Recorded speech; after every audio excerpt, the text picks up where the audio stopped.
అనగా 8th September 2024 రోజు Cyberabad commissionerate పరిధిలో ఉన్నటువంటి CCS Shamshabad team and CCS Balanagar team and with active coordination of Narsingi DI, Madhapur DI, అదేవిధంగా కేపీహెచ్బి డిఐ, వీళ్ళందరి కోఆర్డినేషన్ తోటి మనము ఒక ఇంటర్ స్టేట్ మనం ఈరోజు కోర్టులో సబ్మిట్ చేస్తాం.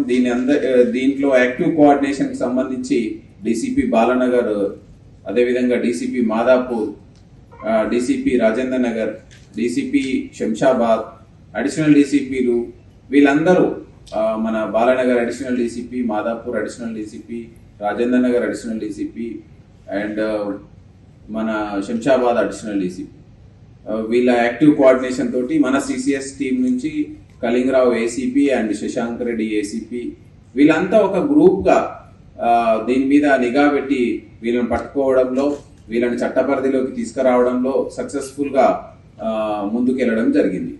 ఇందులో సిసిఎస్ శంషాబాద్ టీంకి, అదేవిధంగా సిసిఎస్ బాలానగర్ టీంకి సిపి గారు అభినందనలు, రివార్డ్స్ తెలియజేయడం జరిగింది. ఇది ఫర్దర్గా ఇంకా మనం ఎక్కువ కేసులు వచ్చేటువంటి దాన్ని బట్టి, ఈ టైప్ ఆఫ్ కేసులు వచ్చిన దాన్ని బట్టి వీ విల్ ఫర్దర్గా మూవ్ అవుతాం.